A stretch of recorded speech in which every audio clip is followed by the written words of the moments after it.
حاجی کوی؟ هو شو؟ باش احوالت سونا؟ خلاص سونا باشا. كيفك بالسلامة؟ هدو بابتك وبابت. سلامت بحاجي احمد هيز عيبينيا وقت توبيا. باشا هدو بيمناري او نخوشي او فوز اتيت سبو. والله يا حاجي اول ما رداني اشتبين لكم لا كوسري خوشك.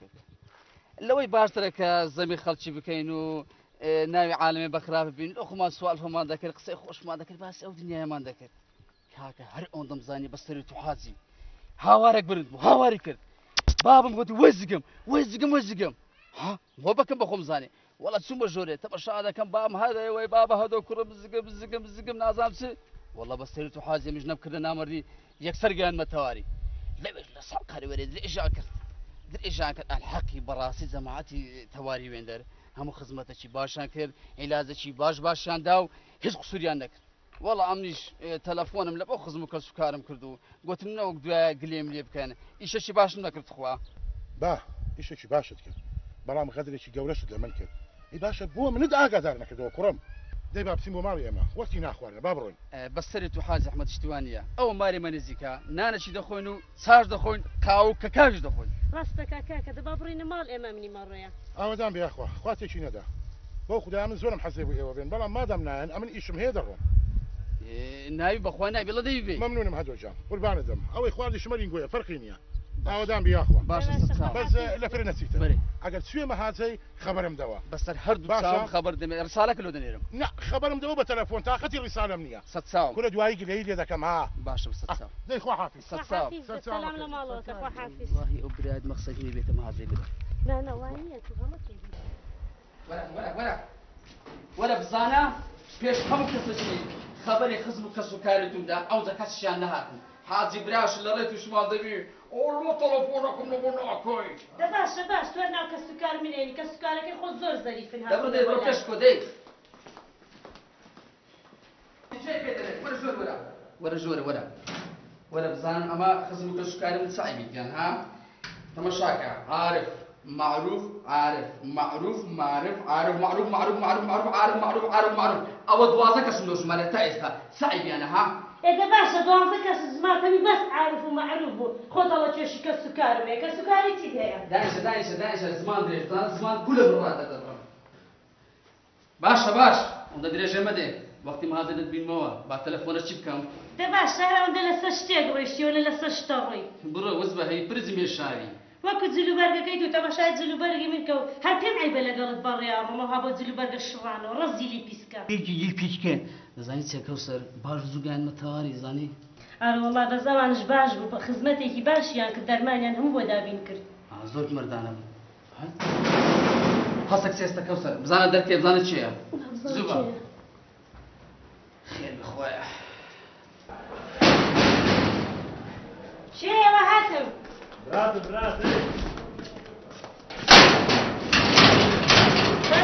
ماني نبي بخير بيسال ساعة ماشي باشا تو خوشكم يبين عليه لو خبر من عليه هاي شلون هذا بيتي نقول نعم هذا هو من قلت والله زين قلت له بابر نشا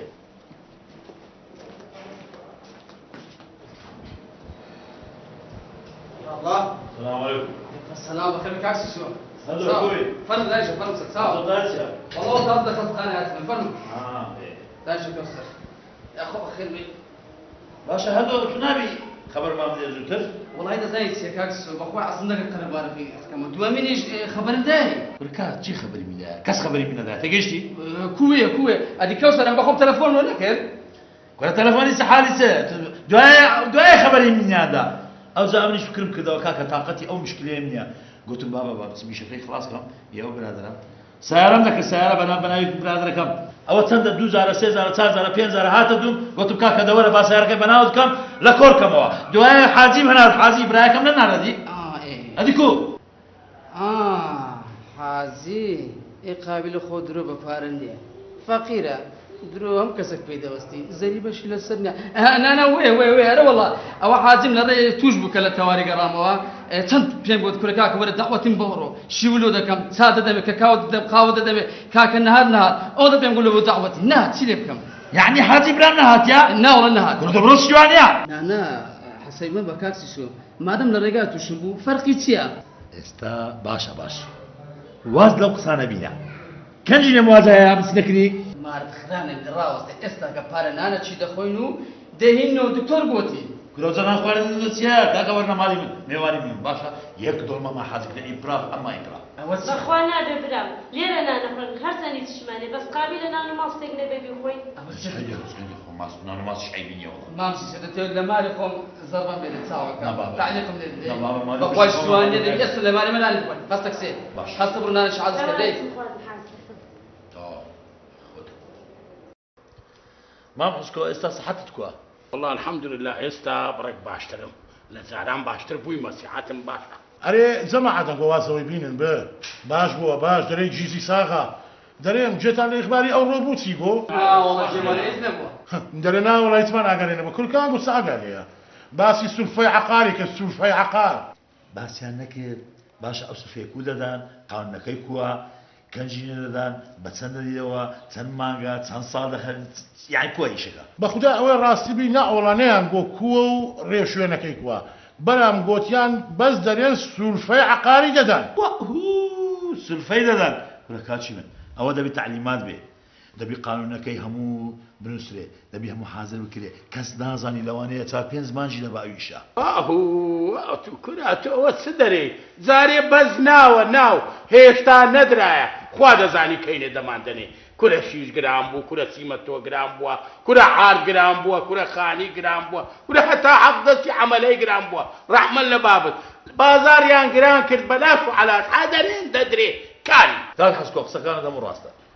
والله بەفکری منیش زاینسیا ئەو قسانە تەواوە بەڵام ببیتە هەرزانی ئەو خەڵکە بە یەکجاری مرتاح دەبی کاکە هەرزانیەکە باشترە لە هەموو شتێکی وەنیە کاکادۆ رقمك نفسه نفسشی گەورە نفسشی گەورە نفسشی گسکەش نفسشی دیش ئەوە کۆخی سۆرە کۆخی سۆرە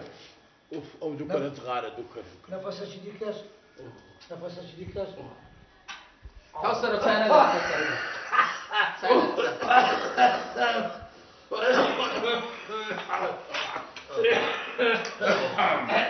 نفسشی دیش نفسشی دیش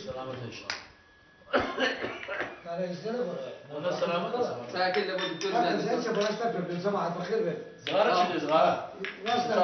أبو عاد مثلا أنا خوش بس زمان ذاك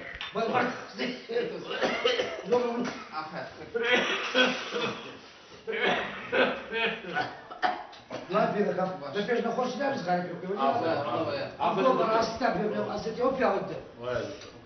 يعني أسيت بخوب صغار ولا فيش نخش ذاك أو بقول نخش ربوية هم رجال عصبانية صار فرق خول بعيد الدكتور هاد صغار ولا في هذا مشكل بلاشتا أري والله والله دکتۆر ئەم زغارە لێ دەشێشم لە خەمیوی والله ئەرێ وەڵا والله كاك عقود أنا بلاشتا من صغار بقول هالباش جدية فرم والله وقت بالا مرة والله كاك صغار خرافة خصوصا بيش نخوش كلها كاك باشە تو دەی خراپ بەخۆشی واتێ لقى شيء كلها لەگە تویتی لەگە هێڵ كل دکتۆر ما تبي لا ئێ لەگە تویتی كنا أبواتي بيش نخوش على خلنا نسخر شيء لە خەمان لە خەمانش ئەو نەوع دکتۆرێ شتیوان بەخۆی پێدەکا وەرە مەمنوعیش ممنونم چاوت ما خلها تزوج نخوش زين يسألش محترم يعني سلام بیاخوا خوا دكتور جان أبغى بس أقول لي آخر كاكا تونس هاتي أخبار فيهم بالكاشكم إيه تساخني يا صغاري نخوش كم أقول عطسيرة دکتۆرە بێ نەشین گرەیمان لێ دەکات نەخۆشە شيء لازم يعني ئەمەدی شيء لازم يعني عمل ناتي ما واجب يخونك دي أنا شحال ولا كاكا أنا ناتي يعني قبيلة ولا شيء لا دكتور ساقو دو باكو دو اتزار وقت وين انا بيمري موضوع معاش تي بس معاش كذا معاش زياد تجيب الرسيمه بخضر انا معاش زياد عفوا بزانا راتب متوالي كامل بخطوره مش معاش زياد والله خوش مالك هذا بس يبقى تقريبا صحيح يا دكتور بس عادة كم زمان شيء عادة شيء بس عندك الخيار كم زمان يعني من العيادة منيح من العيادة منيح كاكا ساوك خزور بدريك تقدم راو جميل معاش كاكا هم بالشهاده بدل زي ساوك عافية هذه الشهاده اللي بدل زي معاش او هو اختنا واسطة به ما معاش زميلين يقول هو على كل مسألة صغاري بتشن أواف يا بنام عيالات ناخذ كذا خش مزاري كوني معي أنا بكتب دكتور الله وكوينه كاكا صغار ايش كيف نظام والله راسه مجرب التدخين يزور بالصحة إذا زمان ما خدت شيء لكن شيء تقولها شيء صار الشيء أبى كان صار الشيء ها كان صار الشيء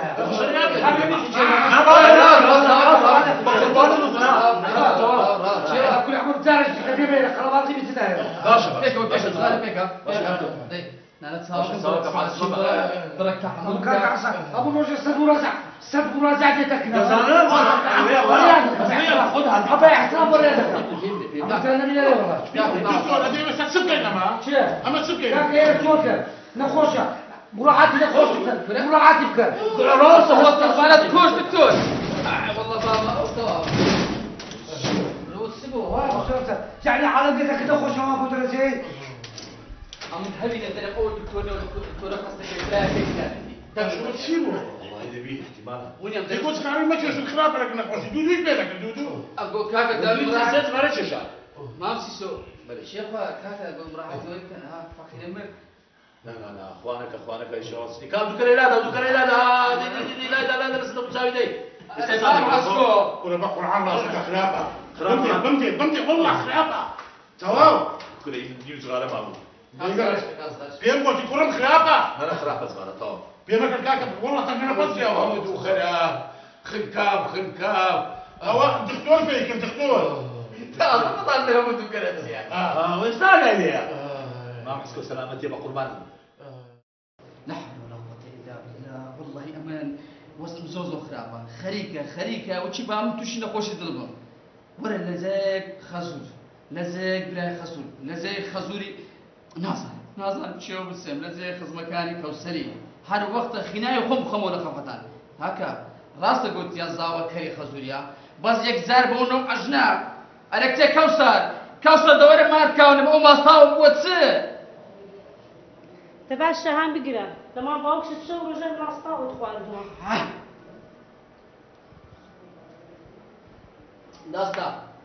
داستا دي وصانو تلفزيون بيك بزان اخبارك سج خوش أملك هي دبر دي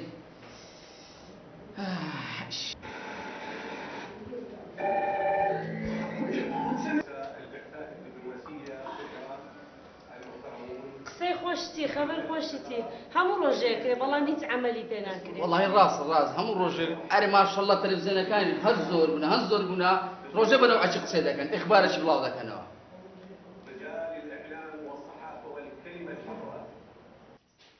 أنا والله كهر بياني هاتوا يتر خلق لدايرة بنوعك خلقي بنا ديوار بنوعك خلقي تر بنوعك كتسان بقصك أخوي دعوة يتر شخان السريو هم شي بدرو إيجارنوا اللهم هدو اشتيكم ببين هاتوا سد ببين هاتوا أمشو راكشاني بتاقيا كاتي خوي باوكش دسي بتاقي كري ولاي من داينا وبيجوين خوش كبير إنزا علم با بيقور بشكم إيه أخوا شقيق ما لدابو ما درتي واني سيبا أتم بتاقي كان هينم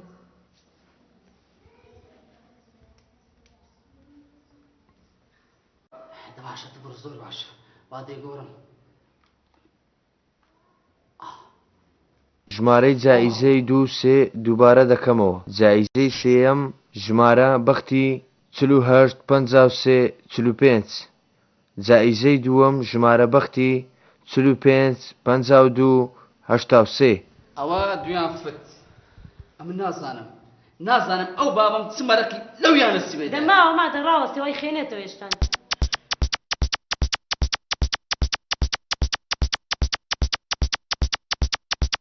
ئێستا دەست بە ڕاکێشانی جائیزەی یەکەم دەکەین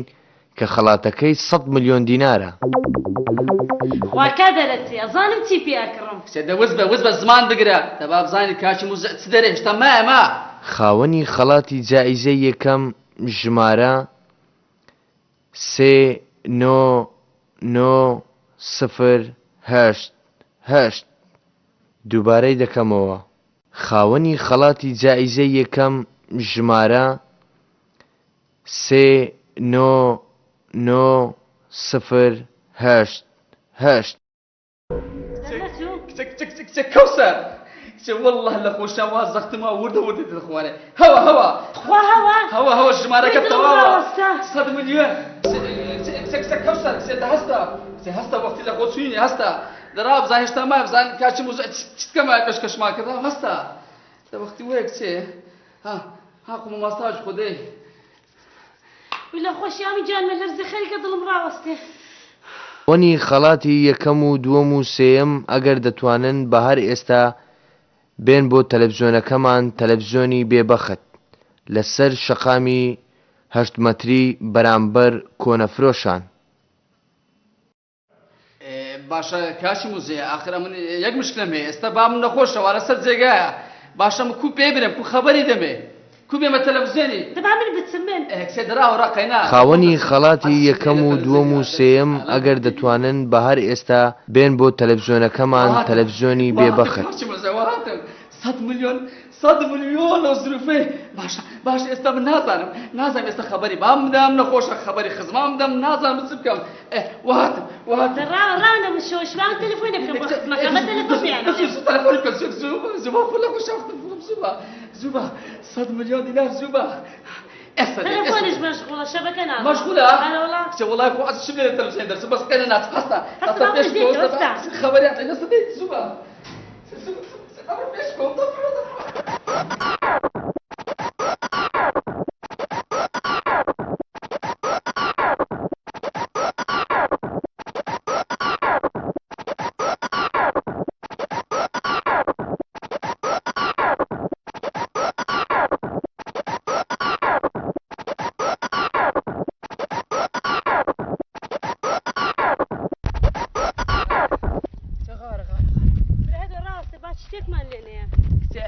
هیچمان لێ نایە نا مادەم پیا 100 ملیۆن لە دەرچی لێ نایە نا دڵنیابە چۆن هیچمان لێ نایە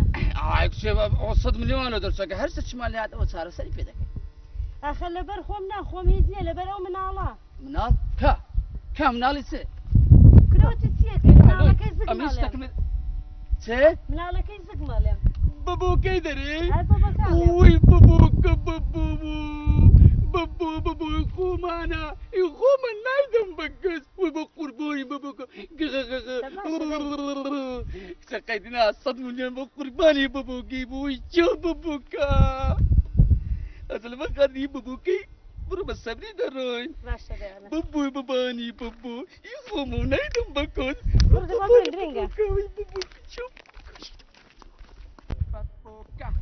تاتی بەبۆ بەخێر هاتی تاتی بەبۆ بەخێر هاتی قوبانی بەبۆکەی بم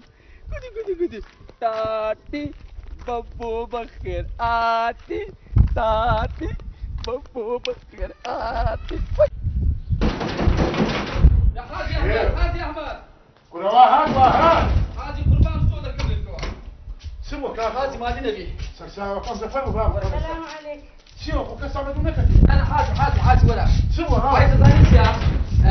بابا كمان لو نسوا كده مقصد منهم يعني سما لو نسوا يا باشا كلهم هدوا اوها والهوا دويا نسيب ده والله ومزاني قلتم باب السكريات يا حاجي حمد أمش أو ما بستم نازانم كوب استبابام بريم دكتسم لخوش الراس بمري كل خبري تي يعني سي بي تي ناتي والراس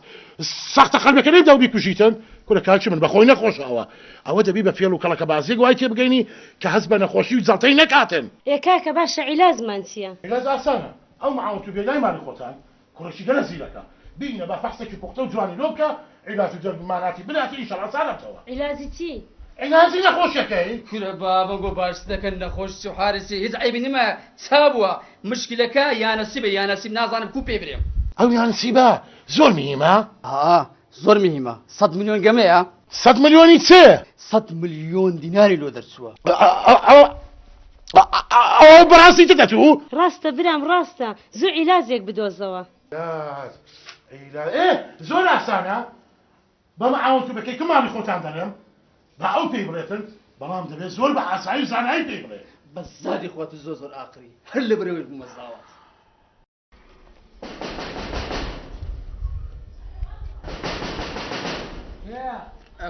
خۆمان دکتۆر ئەتو وەرە دەرێزانین چێمە مادی دەبی دیساتو ولا ذا بياخي بدل والله ولا بابا مزال خوتها رسحت كان يتشوفوت ئەو لەگە چێ دیت بێت بێت من احترامی خۆت بگرە شو يحتاج خبري بياخي بدل والله دکتۆر ساوە شو زەمان دبرو هذا ودرسك لي دبرو دي ڕاوە قوربان ڕاوە من خۆ نەخۆش نیمە من دارم دەرسیم بێت دەی هذا شو دەزانیت چ دکتۆرم هاتیمە لەگەرم بێ مارێ و بام فاسکەی شو بيا وقلوكا ئاو قەرەوەکە وش ساوي عليها بەرێ هو موشة ديان چێ موشة ديان عم بيع الكلام بين موشة ديان چاوەکەمەوە حاجی نظام حاجة على كل أقل لا توجد درس اعتيادية قوربان زور طبيعية بەخودان بەم دار نەمدوێرە دەرسیدەم زۆر لە دەرسی دەپرسێم هذا ما شكا لتشيله كمالتان چاوەکەم بە زانانی چێ زۆر مشکلێکی زۆر گەورە مالە پێشە ايتيا ئەوە باب میانە سی لۆ دەرچووە بيدا أقول وات اتت باب میانە سی لۆ دەرچووە 100 میلیۆن دینار فرستها ئەرێ وەڵڵا ايه اتتي اتت ئەو زانانی چێ مشکلەکە لەک نەتوە دەمانەوێت پێ برێ نازانین کو پێ برێن لەبەرەوەی دەچێت تووشی جەڵتەی بەخۆی نەخۆشی تری هەیە دکتۆر أما تاريخي خمانة كوة أما تاريخي خمان بس سياسات بدبلوماسيات أما بيدا اعتيادية لۆ چما مەعاون توبی سیاست هەیە أنا بابا كل سياسة مانية هم كولا يا دم نبيتين ئەرێ باشە مەعاون توبی معاش چەندە كل حق النبي تلسته كلكم حق النبي على كل من دي مشكلة كانوا عندكم زۆر سپاس مالتا دناسم أتبرو استادي ماما کۆران یەکەم دوم ناسێم بس أنا أتساوي دەرکەچی کسکەیەک بس أتساوي من اللي يرم أتوجه بيش دركي بقى باشا باشە سەد چاوم پێشواز دەکەم يكسرش بارم دي بقر شتوانا زمان خەمن نەبی خەمن نەبی 100 میلیۆنە ده شتێک تر سلام ديم باش ديم سپاس أو ذاك باش يقدر ذاك يدخلون كل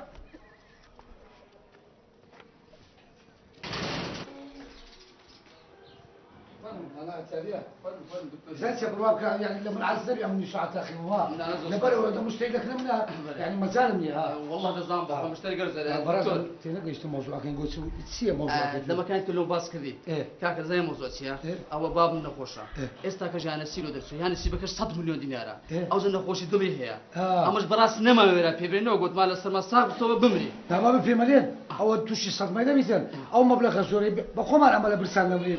جمال 100 مليون بيسمع الى خذتي والله ويا زارك برادركم يا راس مليون درشو ده زادنا الراس اخوتو اي هو بس ان شاء الله محاولة كم علاج بكم اعتياديه زو سباس بس يكشف يا براس كيف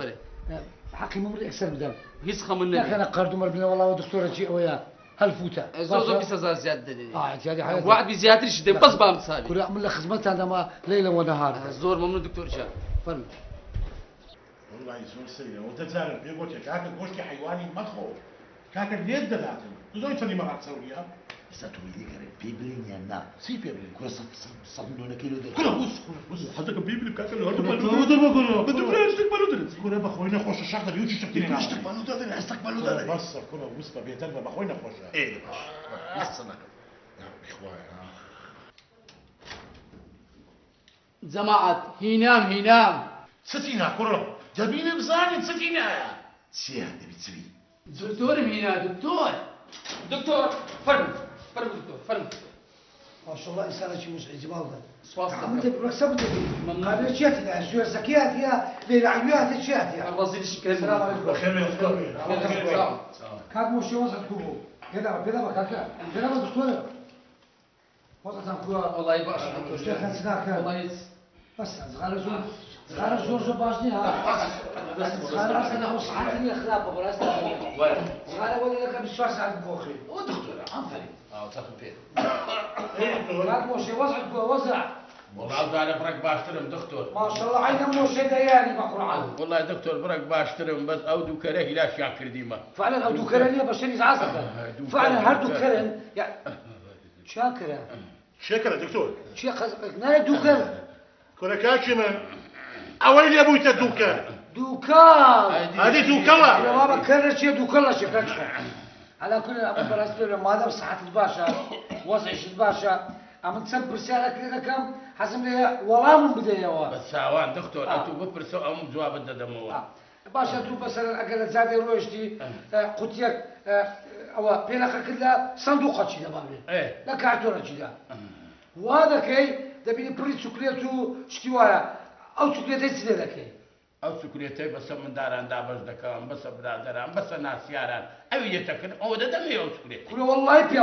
محترم أو مش أنا على مواسم دكان مش ده يعني منا مش أجي عسكومة لو فرزنا باب الديسان بيا سكت كل شوية لا زاد شوية دور دريش كرتونة شدي لبيش بو بيا لخاك اللي ده باب همو دفتر وقلم مساحبه سريع ذكي هو دفتر وقلم مساعة أوش ده من داران ده ما يبي مكتبه دخيني ده بس ما عنده باش دخل كل والله محترم هو إذا باشا مثلا لو فرزنا ونيا فرزيات حمشتك لا زادين روشتي يا كرتون باكيت روش ما كتب بيشد بيلا خاك اللي ده أو باكيت أنا حموها تدري سريع ذكي باكيت صغاري أو صغاري أمني وهالي كرديها باكيت صغارة دزاني سريع دكم هنزن دكم أو زدواي عاقلة شي تيبر دم ديسو تينم حتى كذا استفادة لينك والله قصك جوانا براس بيلم اصلا صغارنيا صحتي بشري تقدر امن اصلا لقى المسموعات تصديق بكرديا صار بيس عياده طبي من هكاك من اتوازم يكشري كما يا لا كورونا شي عياده طبي ما يعمل يروح درسك مالكش دلا خوشو درسك مالكش دمرت صح ديك الكاميرا مفرعه على كل امن بابيل اقل لو فرزنا لا زاد روشتي يك زانتا لا بيشدو بيلاقا كدليدا زانتا كزنزيرك كراو بريبارابو بابل 100 مليون دينار دراو سداكي 100 مليون دينار دو يعني لا زاد لا زانتا بو سداكي 100 مليون 100 مليون فرا 100 مليون اكو دبي رحم الله باب ده 100 مليون بايع قيدنيا اما 100 مليون بيتن هاوار ده كم اجا صاحبي بو او ده مو صاحبي اجا صاحبي شنبو فرا با 50 مليون لبوتو بي براستيتو علي والله فني ويدا دمتو صعبتي لك فرا صعبتي تسه لهنكو فرمو باني ويدا بوتو بي شو بدي اقوابي تندعي هذا ديك القران كان ده كم هو عدم ده كم براستيتو علي والله براستي ما يبدأ او مثلا بينيها باني او يخساو دبم قرباني او يخساو دبم قربان يعني ويلو من فرا علي والله ني ويدا بوتو بي اي كل بشرف من جانبه براستا هادو بخش قبل ما بكره مش هقول كل هادو بزانت تكون سيليهات ولا بزانت تكون سيليهات نما حاج عثمان ها كوثر اي بنا او وين الزبا تانو نقول يا مودانا او كده عليه هو تشيا سوزان خسرتني 50 مليون دينار داوا دكتور يستحملين كيف تشي بورا هم وتيا سيكوثر هم بورانا سيكوثر سيهستا تابا بوكش نبورا انت وبا قربان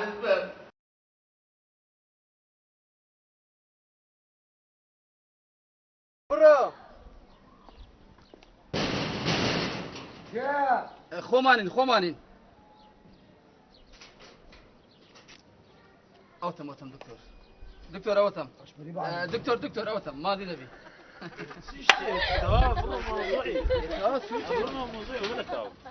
برو دوباره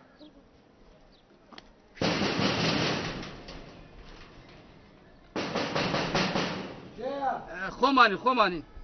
شيتو اتورا دزاين شيما ماضي نبي ما خ من دالي وزماني بس خش بالي بعالم لك ماضي نبي تشي ولا من دالي خوات اللي صحتك كم براد بيا قيمات ولا قد شيتا بيا قيمة دكتور كاشي معه طبي دور بقر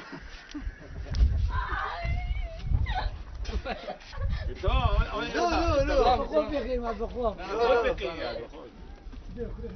عاجز وانا تاكسي بيدك برو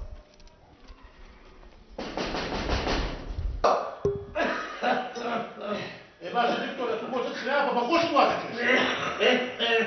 لقد شيتك بريا لقيتيتي لقد شيتك هذا الشيء والله يا بنت وزنا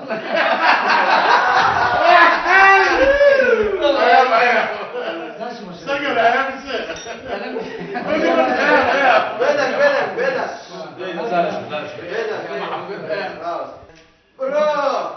والله كاك صغار خرافه بس لك باش دكتور ناري خلاف انا ما اخذ كذا غشيتك لقطيتي لقطوه عشان ايه هسه